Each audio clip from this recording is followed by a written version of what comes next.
buka dulu buku Kejadian supaya kita melihat betapa baiknya Tuhan itu. Kejadian 1, 26, 27, 28 kita akan baca bersama-sama.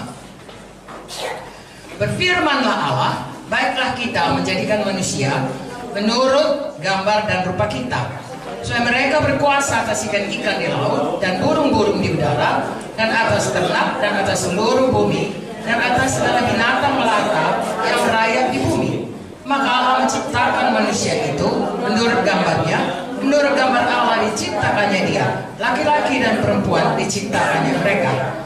Allah memberkati mereka, lalu Allah berfirman pada mereka, beranak cuculah dan bertambah banyak, penuhilah bumi, lalu karena itu berkuasalah atas ikan-ikan di laut, burung-burung di udara, dan atas segala binatang yang merayap di bumi. Amin. Nah, kalau kita lihat dari sini, saudaraku, betapa baiknya Tuhan itu menciptakan manusia. Dari awal kalau kita baca dari pasal 1 ayat 1 dan seterusnya, dia menciptakan begitu baiknya Taman Eden.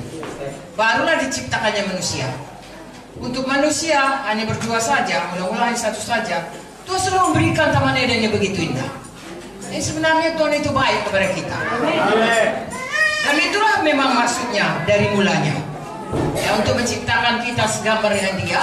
Dan di sini kita lihat dikatakannya di sini, maka Tuhan menjadikan ayat 26, baiklah kita menjadikan manusia menurut gambar dan rupa kita, dan supaya mereka berkuasa.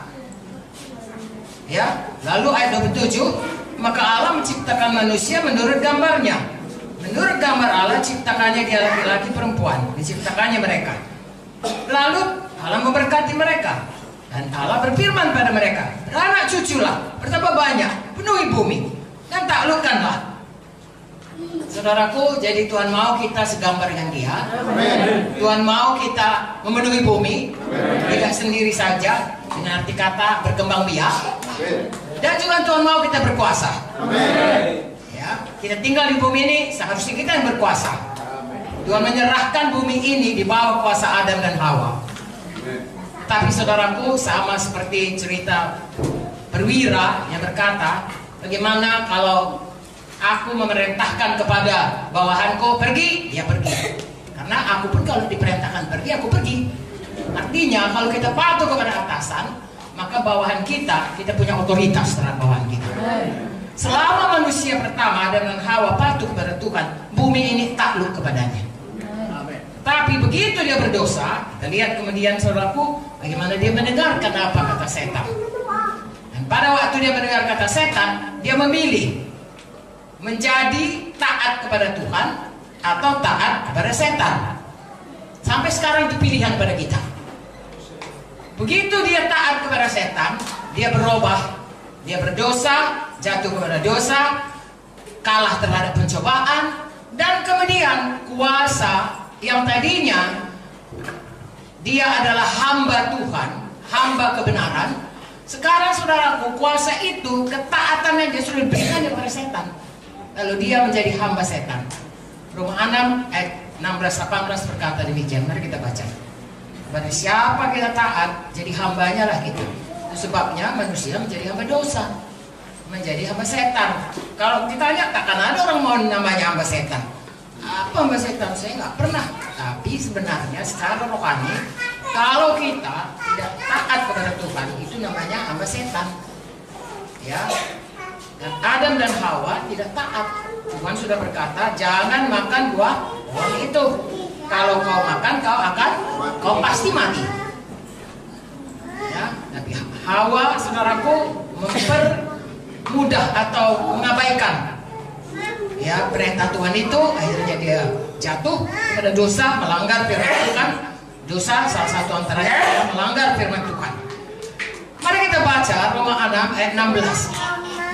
Apakah kamu tidak tahu bahwa apabila kamu menyerahkan dirimu pada seseorang sebagai hamba untuk mentaatinya, kamu adalah hamba orang itu yang harus kamu taati, baik dalam dosa yang memimpin kamu kepada kematian maupun dalam ketaatan pada kebenaran. Tapi syukurlah kepada Allah, dulu memang kamu hamba dosa, tapi sekarang kamu hamba dengan senang hati telah mentaati pengajaran yang telah diteruskan kepadamu. Kamu telah dimerdekakan dilenyapkan dari dosa dan menjadi hamba kebenaran. Ini terjadi pada waktu kita menerima Yesus. Ya, saya kembali kepada kejadian tadi. Pada saat mereka mendengarkan apa dikatakan tipu daya setan, setan itu dari mulanya adalah bapa pembohong. Amin. Pada waktu Tuhan berkata, jangan kau makan. Kalau kau makan, nanti kau mati.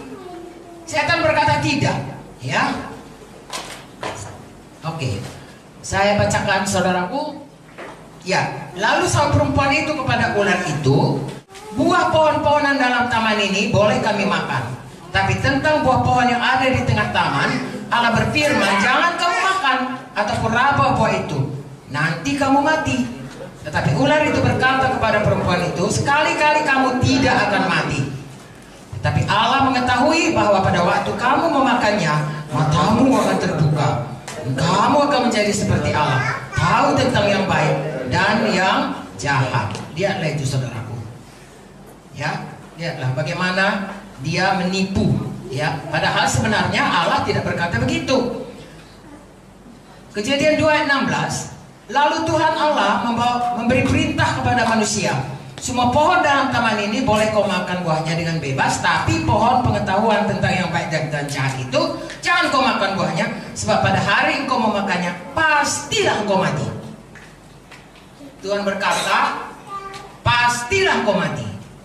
Lalu perempuan ini berkata, ya, jangan kau makan atau raba. Gak ada dikasih tahu Tuhan raba, ditambah-tambahinya. Ya. Lalu di sini dikatakan pastilah kau mati, ayat 17. Lalu dia berkata, nanti kamu mati. Beda itu kalau bilang pasti kau mati, nanti kau mati. Mana lebih pasti? Pastilah. Jadi firman Tuhan ini ya dan amin. Tidak bisa dipokroli. Nah, kalau kita bermain-main bisa seperti ini, digoyah oleh setan. Tapi kalau kita teguh berkata, Tuhan bilang tidak boleh, kalau aku makan aku pasti mati. Setan pun tidak begitu mudah menipu. Tapi karena dia mempermain-mainkan, saudaraku, mempokroli firman Tuhan, ya, akhirnya setan maju lebih jauh. Karena memang dia bapak penipu. Lalu dikatakan tidak, sekarang pun gitu. Firman Tuhan berkata, oleh bilur Yesus kamu sembuh. Setan berkata tidak, matinya kau. Nah, jadi selalu sebaliknya perkataan itu. Bagian kita percaya sama siapa? Percaya pada Tuhan atau percaya pada setan? Nah, bagus. Percaya pada Tuhan maka kita tetap jadi hamba kebenaran.